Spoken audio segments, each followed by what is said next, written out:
All right, we're good. You All kick it right. off, man. 3, 2, 1. Let's do Oh, that I again didn't so I clap. can edit. I'm Yeah. Are sorry. you? What are you using to record, by the way? Audacity. Okay, cool. Because I'm gonna have to probably, if you need help, I'll need to know what it is. Okay, so 3, 2, 1. Okay, we were mostly on that time. Let's try one more time, just so I can get What are you it. talking? I thought we clapped right at the same time. Ready? No. Okay. 3, 2, 1. Well, now we are back. It is me, lovable baby boy Brink, and we are here to bring the news to you. Wait, we? I just said my name. That's only a me. Who am I joined by? Who's the villainous, shadowy figure who lurks in the background? Who are you? I'm Brank's evil twin, Jank. Jay. Yeah. No! He's Otherwise back! known as J Squeeze, always bringing you that fresh news. Jay Squeeze and Jank, do you hear that? That's the Yeah. garbage truck coming to take you out. Okay, they Okay. are They're ready to outside take your. out the Yeah. trash. They're Yeah, no, outside they're your outside. They're house. outside of your So let house. me Nobody just knows where point they're that outside out. of. No, Yeah. nobody knows. Okay. We are Super PS, a podcast about video games mostly. This episode, I'm actually going to tell you what we're talking about beforehand, so nothing's a surprise, so you know exactly where to go. We're actually going to kick it off by talking a lot about Gamescom. There was a bunch of stuff that happened. Before we get to that, we're going to talk about the Xbox Bethesda showcase, which, yeah. And then we got to talk to you about the big game of the week, Psychonauts 2. I'm pretty excited. How are you feeling right now, my bro?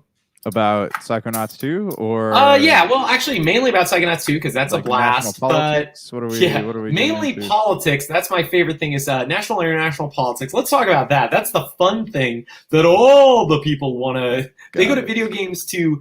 They go to video games to hear about politics. They don't want to escape it. They go You to think them. we'll ever have a president simulator? They already have that, dude. You never Do played they? what is it, Citizens of Earth? Where you're the president No. of Earth, and it's like a Earthbound based RPG, No, and but you I go want along. one. I want one that takes place in 2021. So like, I want to be Oh. able to like make all the Play choices, but Tropico, not make all okay? the choices. You know?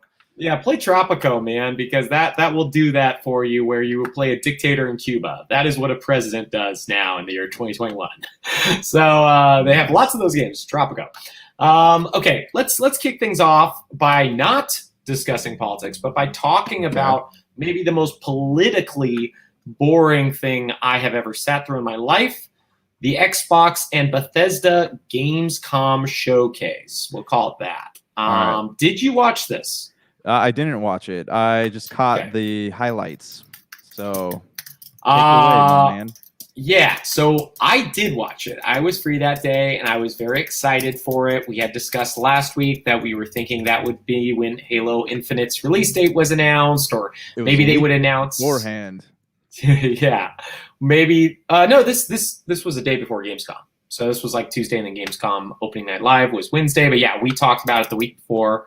And we were discussing maybe there'll be like a Bethesda thing. You were like, oh, maybe they'll show Starfield. I was like, no, but maybe Wolfenstein, blah, blah.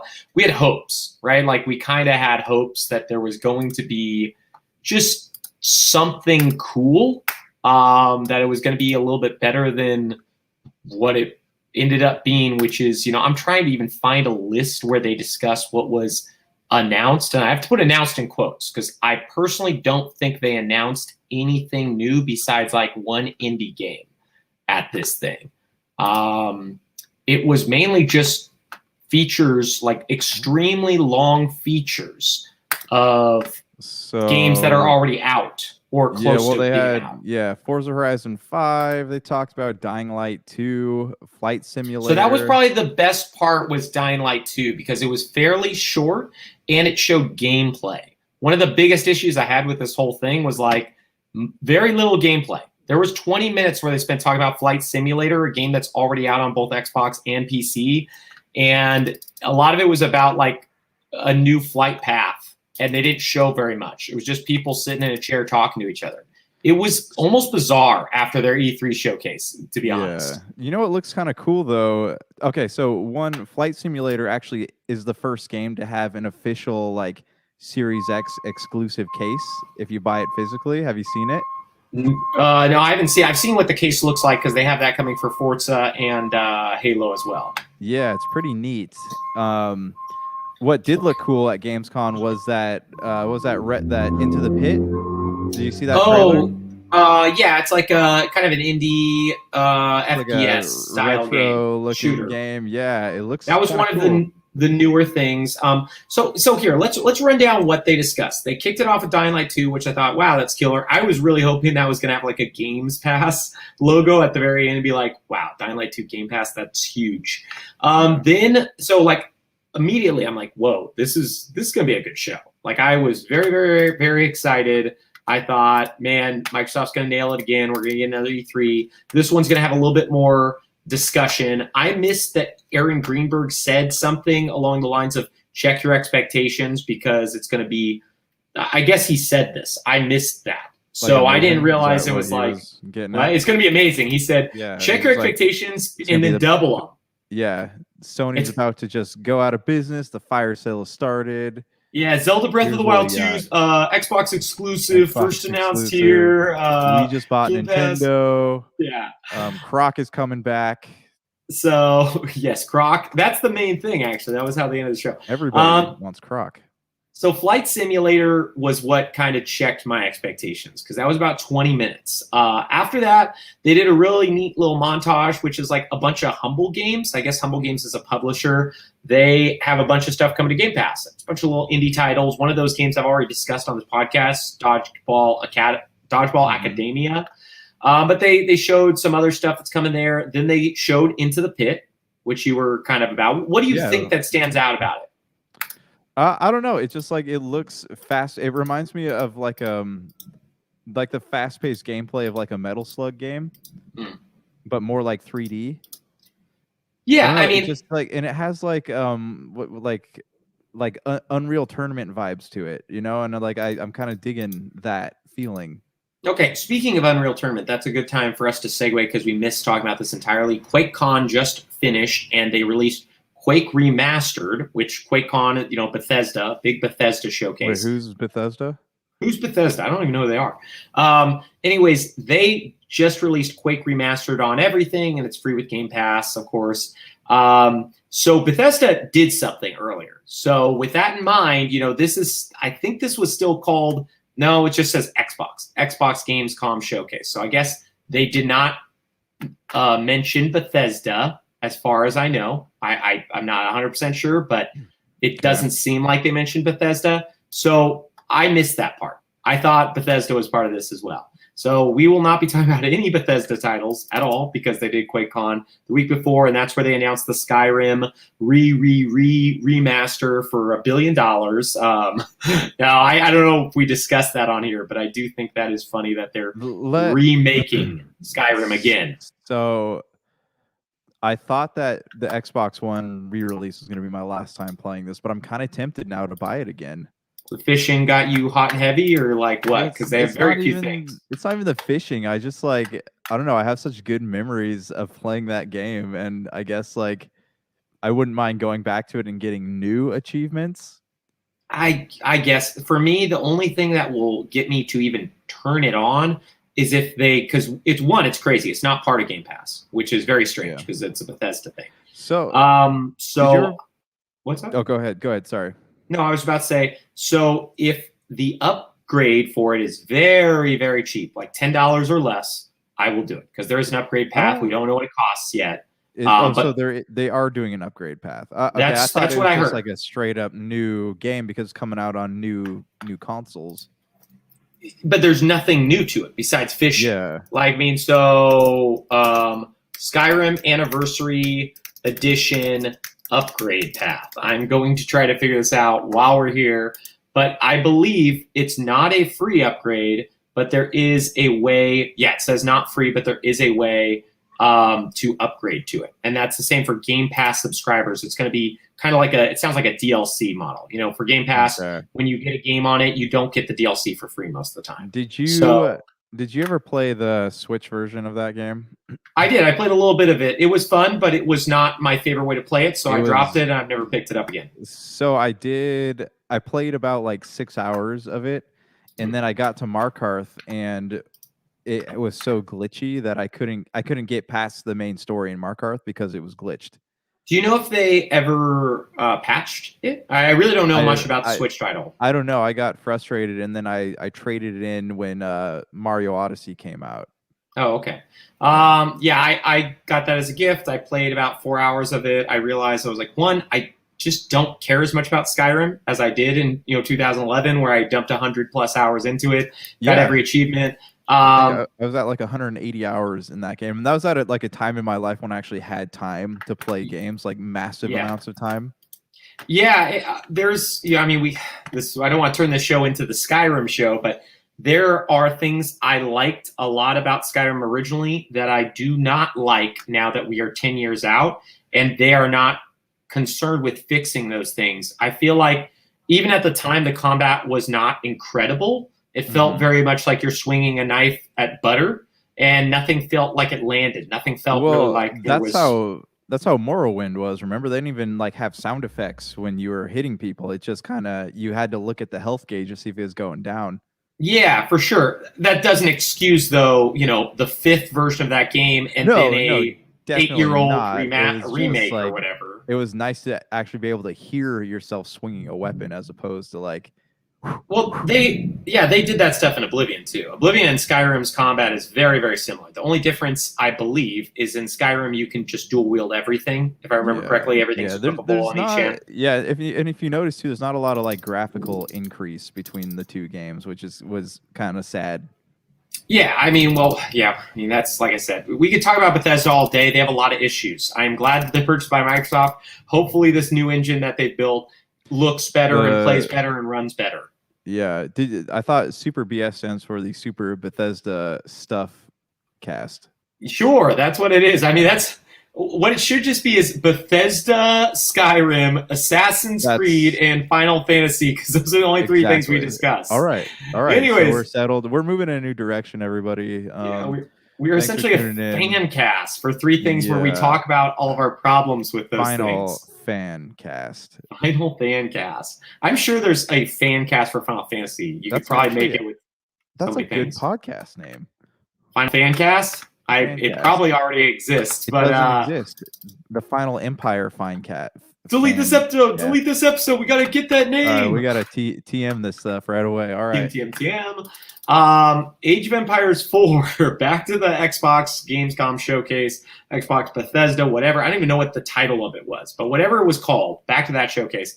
They did not show nearly any gameplay for this, but they spent a lot of time talking about trebuchets. Yeah, and a documentary style videos, right? They put out a bunch of those. Like a BBB C tier History Channel doc about trebuchets and why they work in the game. I love Age of Empires. If I ever get a PC that's strong enough to play Age of Empires 4, it's free with Game Pass. I would love to play it. I can play This was great. There you go. He can play it. He can tell us. It comes out October 28th. This did not do anything for them. We'll get to the actual opening night live later. They at least showed a trailer there. So this thing was wild. This is probably one of the biggest pieces of news, though, from the whole Xbox Gamescom showcase was that Xbox Game Cloud Boy is on the cloud now. Yes, the Game Boy is on the cloud. Yes. Xbox Cloud Gaming is coming to Xbox Series X and Xbox One. So what that's going to mean is you don't have to wait to download stuff. If you've got a very fast internet connection, you can essentially just play the games the same as you would on your phone, on your computer, anything using xCloud. So honestly, that's kind of neat because there's a bunch of these games where I might just try it out for 1 minute, and if I like it, download it. Okay, so correct me if I'm wrong. I'm probably wrong, and so I'm confused by this. Does this mean that we don't need an Xbox Series X to play Series X games? Correct. So you can just, if you have an Xbox One, you can launch the. Okay, all right. So do you have very fast internet connection? Because otherwise, no, you will have latency. That's the problem. I So don't own an Xbox One, but I'm just talking to the like, yeah, we know people who do, like Big Dog still has an Xbox One, right? So, but he is the wants to original play. or like He has he got the okay, launch edition. and he's never thought of upgrading it to a more He's powerful one. never, but like now Okay. he can play Series X stuff, so that's cool, and he doesn't have to buy a console. Yeah, yeah, totally. We'll see what they put on there, like how it will work, but that is the concept. The idea is like you are going to be able to play Series X content on your Xbox One or whatever Xbox One family you have, One S, One X, and you won't have to have load times. But if your internet is slow by any means or not super fast, you are going to notice latency. So that is the trade-off. So for me, I will probably use this for some indies. You know, if there's some like indie game I want to just like turn on, sure, yeah, I'll do that. And then if I actually like it, I'll download it. You know, because otherwise there's stuff like Myst, right? Myst just came to Xbox Game Pass, and I think PC Game Pass as well. And it is a game where like I would love to just turn that on for 20 minutes. I had to download it. It was only 8 gigs, but still like that would be a great, hey, I want to turn this on, solve a puzzle. I'll probably never play it again. You know, the end to that. Wasteland 3, a game I actually talked about a lot on this show last year, is getting some DLC. I fell off that game hard because it's crazy complicated. And the DLC is coming out October 5th. I do not believe, I'm not sure it's the DLC is free with Game Pass. That's the hard part is they don't usually do free DLC, even if it's on Games Pass. You get a discount on it, but you don't usually get it for free. You're correct in some ways, but later on in the show, they had free DLC for State of Decay 2, which it does sound like is part of Game Pass. So you will get this Homecoming or whatever it's called that will be part of the Game Pass content. So it's kind of like a free DLC. That's at least the way I heard it and understood it. Okay. There is a game called Stray Blade that I'm like looking at the trailer for right now. Like it looks like essentially, what was that game? Biomutant. It looks like a Biomutant style. It has a Biomutant feel to it. Yeah, and that's a 2022 title, so that was an announcement. Hopefully it'll be better, though, is what I'm hoping for. Yeah, I still haven't played Biomutant yet. I'm waiting for it to go on like a deep sale because I do want to try it. They then announced Crusader Kings 3. They're making a console version of it that will also be on PlayStation, but it's coming to Xbox. I did not see if it's coming to Game Pass. However, the full version of Crusader Kings 3 is on PC Game Pass. They have Big Dog. Remember, this was one of his games of the year last year. Yeah, that's it. It's supposed to be a really neat game. I've never played it, so I don't really know anything about it. I don't know if it's the type of game for me, but reading about it just sounds hilarious. And then they spent probably one of the most sobering interviews I've ever seen where they discussed with Tim Schafer and one of his coworkers, I don't know her role at the company, about Psychonauts 2. And it was the least funny, most sad and dour interview I've ever seen for a game that is about jokes and a happy, cartoony platform game. It was just bizarre. The game was coming out the next day, so it was like a really strange thing where they showed very little gameplay, but they spent a lot of time talking about the game, and it was honestly was really insane in my mind. This was like I was watching the Xbox showcase talked over by a group of dudes who used to be at Game Informer. They're called MinMax, and they could not understand how Tim Schafer and one of his colleagues were so unfunny. Not one joke, nothing happy. They didn't smile really. What did they talk about? He was talking about Psychonauts 2 coming. I can't even remember because it was so boring. I just was like waiting for them to finish because I was hoping there was going to be something after. And there was. Probably the biggest thing besides xCloud for me in the whole showcase was the Gunk. Do you remember the Gunk? Yeah, that was one that we saw a trailer for at E3 a couple of years ago, right? Last year. It was with it's an Xbox Series X game, and it might not have even been E3. It might have been one of the Series X launch title showcases or whatever. But it was dated. So it's from the dudes who do the SteamWorld games, SteamWorld Dig, SteamWorld Heist, SteamWorld Quest. It's called The Gunk. It's a 3D platformer.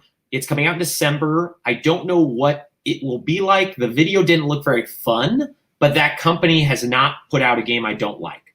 SteamWorld Dig's incredible. SteamWorld Dig 2 is an amazing Metroidvania. SteamWorld Heist is like a super fun 2D turn-based tactics game, and SteamWorld Quest is like a really, really great card game. So yeah, they haven't made a stinker yet, so I'm super excited. And that's coming to Game Pass in December. I don't know if we have the full date yet, but super duper stoked on that. And I didn't watch this because I feel like I've seen enough to know I'm going to try it. They spent a lot of time with Forza Horizon 5. Did you see any of this stuff? Okay, you're muted, my bro. You were say that you were talking to me. You got a little muty on you. There we go. All right. It looks so good. I'm so excited for this game. Yeah, what doesn't look good is the controller they're selling it with. Like, it is funny people are calling it the Rage controller, which totally makes sense. It's like a weird translucent yellow controller with like pink and blue, and the commercials like the cloud dusts like they promoted for Rage 2. It's funny. I'm not gonna get it, obviously. I'm not a big controller per game buying person anyways, but it is funny to see this controller that people are like, it's the Rage controller, but it's for Forza Horizon 5. Before we get to like the big showcase, did anything stand out of that stuff to you? Like outside of the pit, we talked about that. Was there anything where you're like, wow, this is not big? Really. There's nothing that I was gonna like super excited to go out and play or go out and buy. You know, obviously the big ones, Forza, I'm excited to play, but like I don't know, it feels like there hasn't been a new like IP game that has the makings of a franchise in it for a long time, you know. So like there wasn't anything shown that really made me feel like I wanted to go out and play it. It was one of those things where it's like, okay, well, I'll probably check it out when it comes out, but nothing I'm jonesing for, you know. Yeah, I kind of feel the same way, especially with that showcase. Like I said, the Gunk trailer didn't stick with me. I love that company that makes it, so I'm excited to play it. But yeah, that is a showcase that I could do without. We'll probably talk about it a little bit more after we do opening night live, only to contrast the two and to discuss some things about presentations and showcases before we get to our topic. But before we get to opening night live, I want to just bring this up. We talked about this game a couple weeks ago. Almost more than a month ago. EA did like their summer E3 style spectacular at the end of July, and they announced the Dead Space remake. And for some odd reason, today was the day where they showed it off to like IGN and Game Informer and all those people. I haven't seen the trailer that they showed off or what they showed off to people, but I've seen some of the pictures, and it looks good. It looks real good. It looks like Dead Space, but it looks good. Yeah. Everything's like nice and crisp though. Even like looking at some of these side-by-side images, it kind of has that feeling of like the difference between like Halo Combat Evolved and Halo Anniversary, right? Where you can see there's all these details added into the walls and the doorways and the suit that wasn't there before. Yeah. I don't know, just looking at some of these pictures, like I haven't watched the trailer either, but looking at some of these pictures, like I don't know, like it feels scarier looking at all the like the, you know, the veins coming out of the walls and the enemy types. I feel like more detail makes it look more terrifying, and I'm pretty excited about it. Yeah, I'm excited too. I don't know if there is a trailer to go watch. It does seem like, you know, I've checked out a few of these articles and nobody's posted any trailer that everybody could see in July, you know? Like this might just be something for the journalistic companies that are large. Behind closed doors type of thing. Yeah, which is essentially like a Zoom meeting nowadays where they send people video and they share their screen. But yeah, I'm still excited. I still thought we should bring it up because it is one of the bigger things announced this year. I don't think it's coming out anytime soon, so I'm not like, oh man, I can't wait to play it. But, you know, I could be wrong. I do feel like there was a rumor it was coming out early 2022, which by the time we're done talking about opening night live, people should realize if nothing gets pushed, 2022 is potentially going to be the best year of gaming since 2017. It just, there's so many. That was the Mario and Wolfenstein and all that. Mario, right? Breath of the Wild, Persona 5, Nier Automata on PS4. Yes, Horizon Zero Dawn. Wow, what else was there? Yeah, Odyssey, Mario and Rabbids, Mario Kart 8 Deluxe. There were pretty much 2017 was wild. Cuphead, it was Assassin's Creed Origins. Mm. Like if you look at 2017 list, it's like, wow, okay, they really put it all out. Okay, so let's get to the big thing before we get to talking us some Psychonauts. Two. Jeff Keighley, he's becoming a name that I hear more and more and more and more I know about him. I never knew his name about 2-3 years ago when he was still hosting stuff. But since he's kind of like broken off and the Game Awards have become a place for a lot of cool trailers, I started following him more closely. And then his E3 summer press conference, we talked about that. Yeah, he got a cease and desist order for streaming E3. That was funny. Oh, really? Oh, yeah. I don't know if we discussed that on the show, but I did not personally know about that. Yeah. He's like, I think one of the best showcases you could always bank on, because like if I were to rank the summer E3 showcases, it would be Xbox and Bethesda, his, and then Nintendo, right? We discussed that earlier. And the Game Awards was like the best showcase from last year, probably because last year just was garbage for a lot of things. So Opening Night Live, needless to say, brought some fire, especially because he said he was not going to announce very many things. And it was mainly going to be deep dives of old things, which I'll admit I did not get a chance to watch this one live, and the second half seemed like it was pretty slow. But this first half, dude, even with some of the stuff spoiled a couple days early, it is bangers. Let's go through it and talk about it. This game was talked about literally 3 days before the company that made it, Volition, decided to put up a teaser for it. Saints Row, the reboot. It is coming February 22nd, 2022. The trailer was not that interesting, in my opinion. I don't know if you watched it, but I am excited. I always loved GTA clones. I thought Saints Row the third and Saints Row 4 were wonderful. I loved them. They were so much fun. You played any of those games? I have not. My brother's a big fan, though. I know he'll be excited about that. Yeah, I just can't believe how soon it is. February 2022. 2022. So yeah, I'm excited. I was very happy to start with that. The thing I didn't love is like a lot of these games like Redfall and a few of these others, it does seem to be focusing on 4-player co-op, and as we get older, that's less and less feasible. I hope it's still fun. Like, I wish we had all these 4-player co-op games when we were in high school. It would have been incredible, but they did not do that at the time, This specific article I'm reading from CNET does not have everything in the order it was shown. So I just want to throw that out there because this was way later. They then talked about Sifu. Do you remember that one from the PlayStation State of Play? Yeah, I do. So it looks really cool. It is developed by the guys who did that. What is that fighting game? Absolver. They did the like open area with real life humans you'll fight. Anyways, it looks super dope. It is also coming February 22nd, 2022. So we got our PS5 lineup that was supposed to come this year is kind of slowly getting pushed into next. And probably in a future episode, we will discuss like what's coming at the end of this year because a bunch of stuff got, pushed around. Nothing. What are you talking about? There's some stuff. There will be some stuff. It's going to be a slower year, but there's still some stuff. Speaking of stuff, Far Cry 6. I didn't get a chance to read the deep dive that dropped today. They talked about it a lot. Anyways, that's coming October 7th. I'm hoping it's good. We'll see. They're backing off a bit on the RPG stuff, which could be good or bad. I don't know what the hook is. I don't know what the game for that game is. So I hope that I can play this game without like being overrun by political stuff. That's like my one concern with this, especially since everything's so like politically charged these days. So I'm hoping I can play this game and not like, I don't know, feel like I'm turning on the news every day.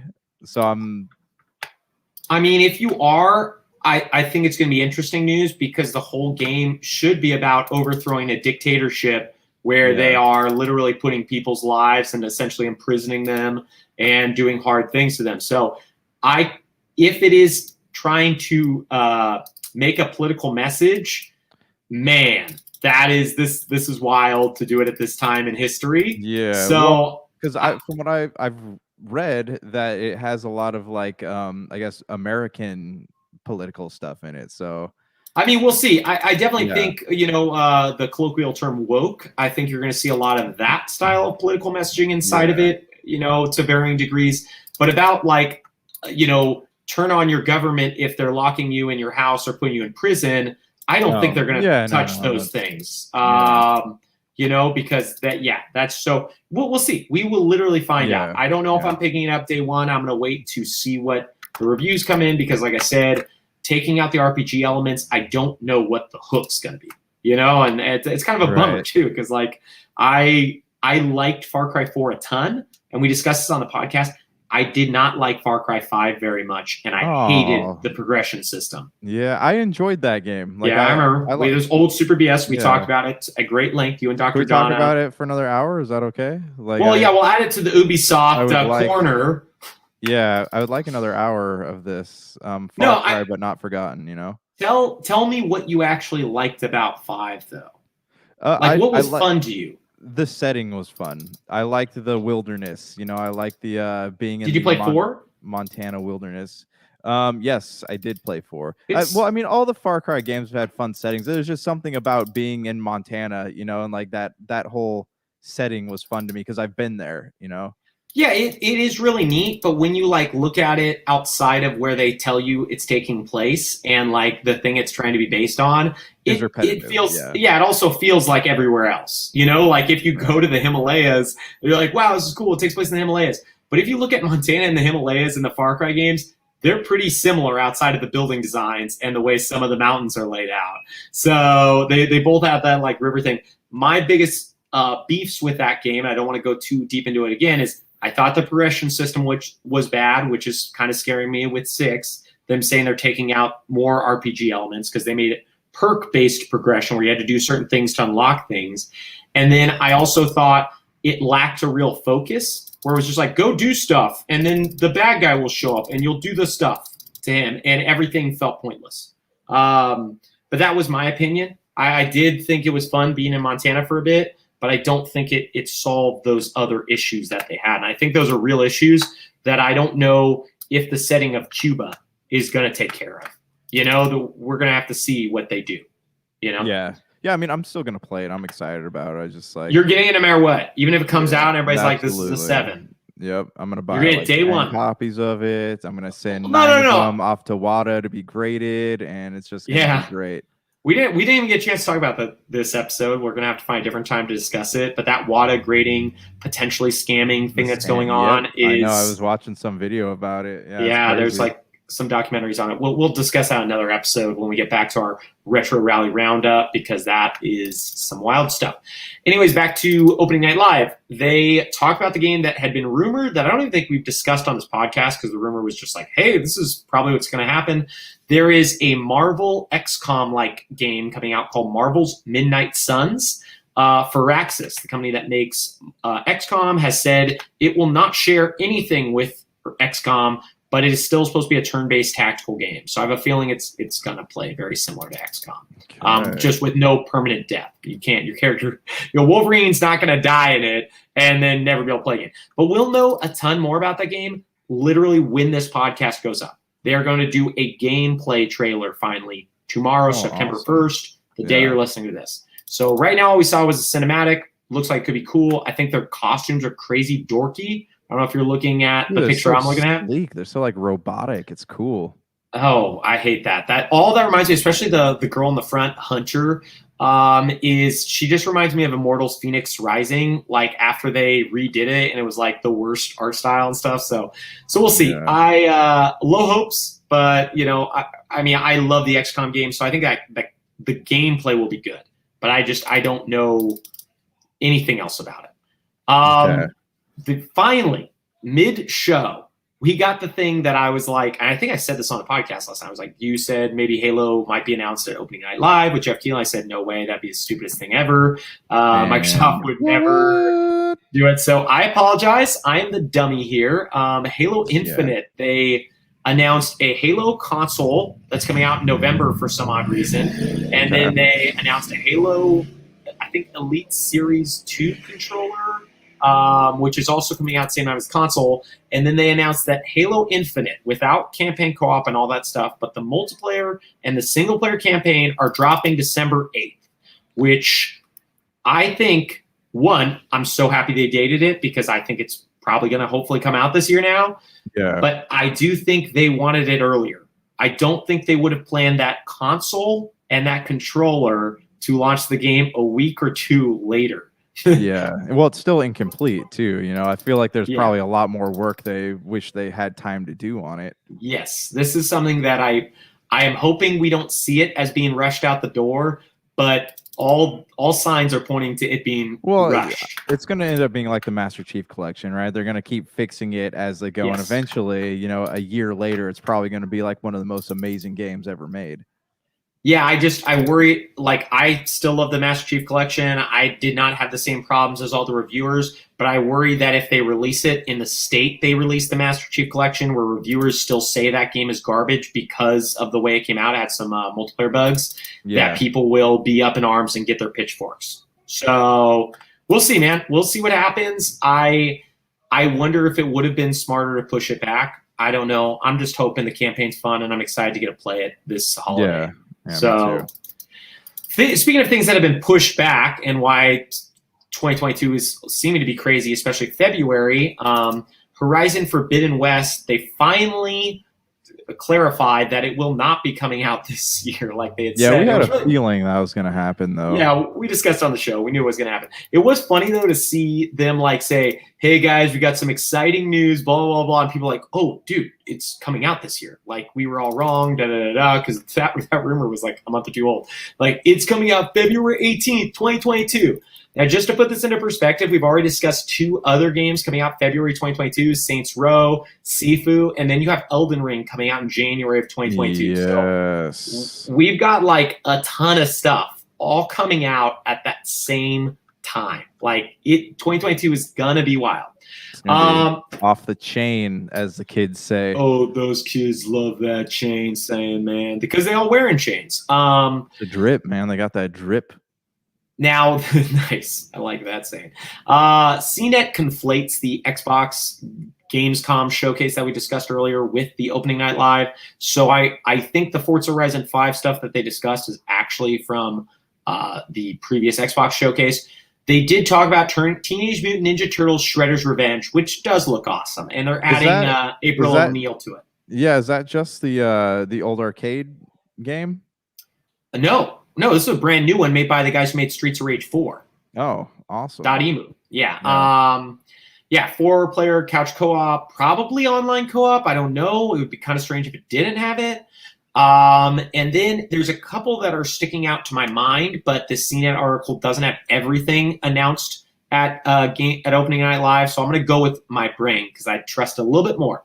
Call of Duty Vanguard. They did kind of a long showcase for it, and it looks pretty good. They have a famous voice actor who was in the trailer. Let me see if they talk. Here, click on. I just sent you a link in the chat. Click on that. That has more of the games on there. Oh, okay. Yeah, because I'm a little bit disappointed with this article. It didn't really have stuff. But anyways, this what is it called? Not Valkyrie. The Vanguard. It looks neat. I think it looks good. I know a lot of people are super angry because of the Activision Blizzard stuff that we are, again, not commenting on because we don't have a lot to say. But I think visually it looks good. The campaign sounds like it's neat. I guess a ton of the writers are really cool on it. I didn't get a chance to watch this trailer, so I don't know who the voice actress is. But yeah, I do want to say it's a famous voice actress.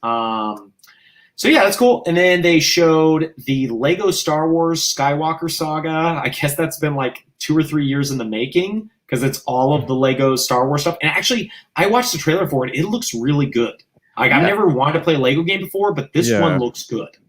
Yeah, I just got done playing the Lego Hobbit game, which was fun. So it's made me kind of want to dive into some of these other properties a little bit. Yeah, I'm hoping it's great, man. Oh, another Sony one that we didn't really discuss. This is one of their very few indies that is actually making it out this year. Jet the Far Shore comes out October 5th. I believe it's the Super Brothers games, the guys who did Sword and Sorcery, the old iPad title that everybody seemed to love.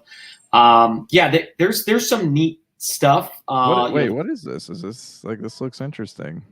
It looks crazy. I really know very little about it. From what I've heard, it's like an open style exploration game. I don't know if it's going to be for me because that sounds a lot like No Man's Sky, which I do not enjoy playing at all. Yeah. But yeah, there was a lot of other little neat things, but kind of the last biggie that they ended the whole thing with, they showed Age of Empires 4 at Opening Night Live, which they didn't show at the Xbox thing, also wild. But they spent a lot of time on the Death Stranding director's cut.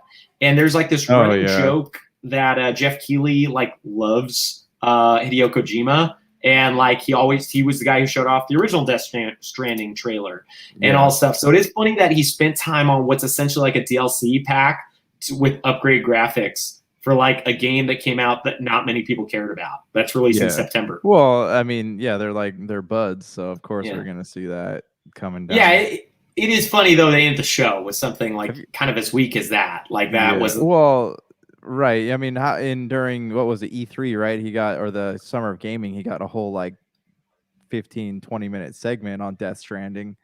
Yeah. Now, before we get into a couple things, one thing left from Gamescom, and then you've been talking about Elden Ring, so we do need to talk about that because it wasn't shown at the Opening Night Live, but it was discussed later. At least I don't think it was discussed at Opening Night Live. DokeV. I don't know if anyone saw this trailer. I don't know if the game's going to be good. It's made by the people, Pearl Abyss, who made Black Desert, that weird Korean MMO. But if you have not had the pleasure yet of seeing DokeV, check it out. It is the weirdest DOKEV, capital V. It is can you spell it again? DOKE with a capital V. DokeV. Oh, I see it. The trailer was mind-blowing. Honestly, it is the best looking game. Put it on, turn off the sound right now, check it out, old J Squeeze.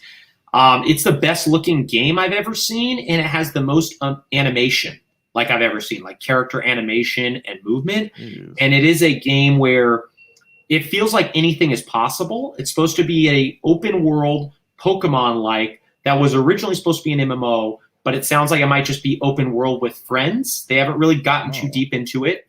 That it looks incredible. Now, I will say I do not like Black Desert at all, so I don't know how much fun that game will be because Black Desert looks incredible and is awful to play. I played on Xbox. It's an MMO.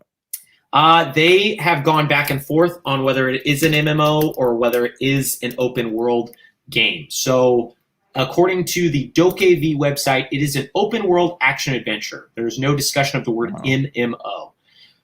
I don't know what it will actually be, but if you get a chance, watch this because we're talking about ultra realistic world with these weird anime looking characters and then these monsters that you can collect and fight, and then pretty much every traversal option you could possibly imagine, whether it's surfing or jet skiing or skateboarding or driving a car or whatever. And just, if you know anything about video game animation, the stuff that's going on there is insane. It is so cool. And the soundtrack, the song that they play during the trailer is killer. I've literally downloaded that song. I love it. It's incredible. Check out DokeV.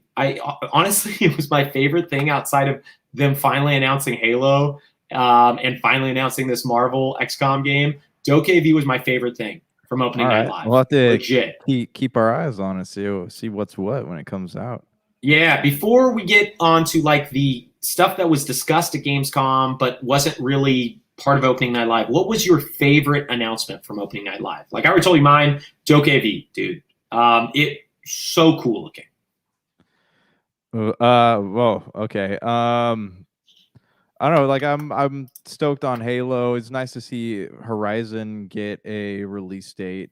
Yeah. What looked kind of cool though was that Giants Uprising game. So that's something I didn't mention because I didn't watch it and I know nothing about it, so I didn't know how big or small of a game it was. It looks neat though. It looks hyper realistic, and I don't know. I've been wanting to play this demo. You're a giant, and you're basically you've been a slave, and then now you're getting revenge. So I want to play the demo. I'm very, very curious about this. But the game, the visuals look so beautiful in this game. Well, you got a high-end gaming PC, and there's a demo now, man. You could play Yeah, I'll it. probably check it out. But yeah, that was something that that spoke to me. Like I want to try it, but other than that, like Yeah, I'm the problem is not I'm looking. watching this video that you're discussing, and it's a CGI trailer, so I actually don't know what the gameplay looks like. Yeah, so I So kind it of want could to go be. check out the demo. Yeah, speaking of demos, Tales of Arise, they announced and released that demo alongside Opening Night Live, so you can try that out. I haven't got to try it yet. The Doctor did not seem to dig it, but we'll see. No. Yeah, it sounds like it might be just another Tales game, which is a bummer because Tales of Arise is the Yeah. nicest looking one. But yeah, so the other thing, the other kind of like elephants in the room that for Gamescom. But before we get there, let's just discuss Sony's release like thing for the rest of this year. They just released Ghost of Tsushima Director's Cut. They've got Death Stranding Director's Cut coming out in September, which is just when you're listening to this. They also have a Kena Bridge of Spirits coming out in September, Okay. and they have Jet the Far Shores coming out in October. I just want to reiterate that because we were led to believe this was going to be a crazy year for them, and that yes, they did have Ratchet and they did get out Returnal, but it is a lot more checked expectations than all of the original dates. Because if you remember, God of War Ragnarok was even rumored to come out this year. That's right. So Yeah, they'd given that a 2021 release date. Everyone's predicting December. Yeah, so just want to throw that out there. That is what PlayStation looks like. We will discuss all of the games coming out at a different date. But let's discuss Elden Ring before we get to the game we've been playing. Let's you've been really interested in this. I'm curious what you saw during Gamescom that is like stoking you out. A bunch of the bigger sites like IGN have had like features about it. You've been discussing with us? What is making you want to play this when you've never really played a Souls or Sekiro or Bloodborne style game? It's the world. The world looks so fascinating. Like I want to know more about it. Like it doesn't look like a fairy tale. It looks very like dark. Like it has a story to it that is truly going to be interesting. I know the George R. R. Martin part, but like I don't know. I think his contribution is going to be really light. I just want to throw that out there because we discussed him. He created the world, but I'm curious about what the story is and like how much of this world I can actually explore. I guess it's aggravating because I know I'm not going to be able to beat this game. Like it's going to come out and I'm going to get incredibly frustrated by it. But it's yeah. And him creating the world, we should also mention that like it's already come out that the creator of all these Souls games, Hidetake Miyazaki, wrote all of the lore and all of the item descriptions and a lot of the other parts. So we're not actually sure what George R. R. Martin's real contribution is. Yeah. Like they said he created the world, but if you look at that world, it is very similar to all the Souls games. So I am very curious what he did other than being paid to be said that he was on this game. Yeah. So, and writing probably the first trailer's dialogue. It looks, I don't know, there's something about it that's like calling to me and I can't quite explain what it is, but like I want to know more about why this place is so dark, like what happened to it. Yeah, I mean, I'll be upfront with you. Elden Ring is my most anticipated game after Breath of the Wild 2. Like I never have finished a Souls game, but I've enjoyed every single one of them I played, and I played a silly amount of Dark Souls 3. I got to the last boss. I just fell off right there finally. And I played a lot of Bloodborne, got almost the last boss there. I played a decent amount of Sekiro. I did not play Dark Souls 2, and I played some of Dark Souls 1. I purchased Demon's Souls, but we've already discussed that on the podcast. I had some issues. So I do like that gameplay, and I love that company. I think they make banger games. So I'm really excited to delve deep into this. But let's just be honest. Like I too, like you, I don't think I'm going to beat it. But after Breath of the Wild 2, it's like the game I'm the most excited for. Right. Like I can't talk highly enough about it. Anything else that stood out to you before we spend a few minutes discussing what we've been playing? Not particularly. I saw they showed a new thing for Deathloop. I mean, when is that finally going to come out? Oh, I forgot about that. I didn't mention that. That is a PS5 and PC exclusive. That comes out September 14th. So actually September is the biggest month for Sony. So you guys are in it, man. If you guys are excited, I keep forgetting about that game because to be honest with you, even though I like Arcane, they made Prey, which is just killer. I did not like the concept for this. It's a roguelite. It sounds like it's either a roguelite or a roguelike, and there's also the potential for a human player to be hunting you. I think you can turn them off.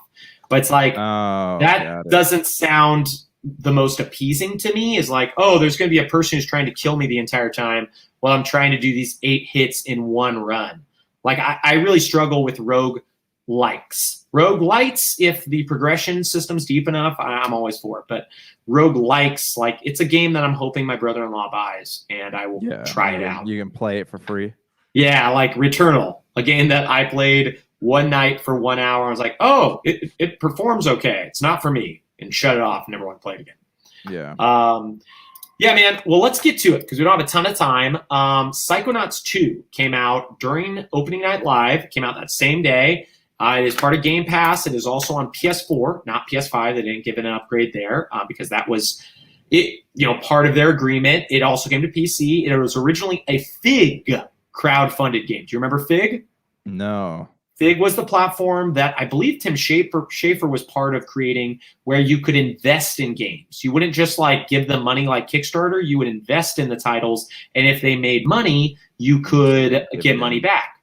Okay. So, from what I've heard from other podcasts and people who have been part of the Fig crowdfunding, that all of the crowdfunders and investors were paid out when Microsoft purchased Double Fine a few years ago. Okay. So that part doesn't affect them. That's on Game Pass, which is good. Yeah. We've seen that problem with Black Widow and Scarlett Johansson, all these other things when we're talking about streaming and people whose income comes to like purchasing things. Psychonauts 2 is a sequel to a 16-year-old game, a 2005 title on the original Xbox, I believe PS2, and maybe even GameCube. I'm not 100% sure about GameCube. It was a Majesco published title. It is a not even linear, semi-open adventure platformer. Not a collectathon like a Super Mario 64, but more of you go through the world, you collect some things, and you continue progressing. So yeah, that's what that one was. You played the original Psychonauts, right? Yeah, just the couple hours I spent on it last week. Yeah, we discussed it a little bit. So yeah, it did not come to GameCube. Just the original Xbox and PlayStation 2 and Windows PC. Yeah. Yeah, so I played some of it as well. I thought it was good, but it was a very old game, So with this, I was just hoping that it was going to be a newer version of that. And give me your thoughts first before I tell you what I think. I liked it. I mean, I'm about, I just got, I'm maybe like an hour in, maybe a little more than that. Then we're in, what's his name? The guy with the shower cap on his brain. We're in his head. You did not finish the tutorial? You're not out of Lobato's brain yet? No, I'm just, that's where I'm at right now. So, but what I've played, I like, it's the having the ability to set things on fire, and I love games where I can dodge and then hit people. So that's been, those mechanics all run very smoothly. The enemy types are, they're fun, but it's in the training stuff they have multiple enemy types coming at you at once, so that gets a little challenging, knowing like, oh, I got to burn this guy, or I have to duck and use whatever power against this other guy, the push or telekinesis or whatever it is. But I don't know, man, like it looks, as far as like graphically, it looks great. Like it looks very like a nice upgrade from the last one. And I can definitely see myself sitting down and playing more of this as we go along. It feels good to play, I guess, is what I'm trying to say. Like it's like that feeling I got playing Spyro the Dragon as a kid. Like that's what I'm feeling playing this game. Great. Yeah, I agree with a lot of what you said. I'm about 8 to 10 hours into the game. I'm not exactly sure. I'm quite a bit further than where you are right now. But yeah, it's a fairly linear game. The combat is not its strongest part, but it's not a counter-based game too. Like in the tutorial, they show you like, hey, use this move and it will hurt that. And yeah, it will hurt that guy more, but often I have like a Psy Blast, like a mind shooting ability. And I use that on a lot of the enemies just to keep them at bay. And you can wait for it to recharge. You can upgrade all of your abilities and make them work better. They are limited in what you can upgrade, but each ability has about 4 upgrades, and you collect items to upgrade stuff. You get lots of other abilities. I don't have all of them. I think I'm missing about 2 or 3. but I have most of the ability, or I have a good chunk of the abilities in the game. I am at where the game really opens up, which is after you visit the second person's mind. I don't want to say much more than that, which was really, really cool and neat. But I'm at this point where I'm at in the game. It's very, very open, almost too open in some ways, because I'm not exactly sure where I'm going next. The game doesn't have a great sense of signposting, and there's really no usable map. There is a map of the game. I would not say it is usable by any stretch of the imagination. It's very neat. It's artistically pleasing, but it's not a usable map. I love the game. I think the animation is very similar to like Coraline or one of the Tim Burton style claymation films, Nightmare Before Christmas. Yeah, and that's that's what I said last week too, right? It reminds me of like a 90s cartoon, and it's very clean.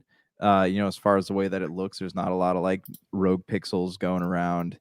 It plays very smooth. Like it feels, and the great thing too is like you don't have to play the first game to really understand what's happening, because they give you that nice recap in the middle, and you kind of just smoothly transition into this game. Yeah, and there is a famous artist who has a very strange, I couldn't remember his name. I was going to say the wrong person. It's not Picasso. Boy, what is this guy's name? But it is kind of like a Picasso-like person, but there's one who did it perfectly. And that's kind of what the art style is with these strange, like the nose is in a weird place. The one eye might be higher than the other eye, which is lower. So it's very, very artistically interesting. And I would say the game is very pleasing to look at, and it controls really well.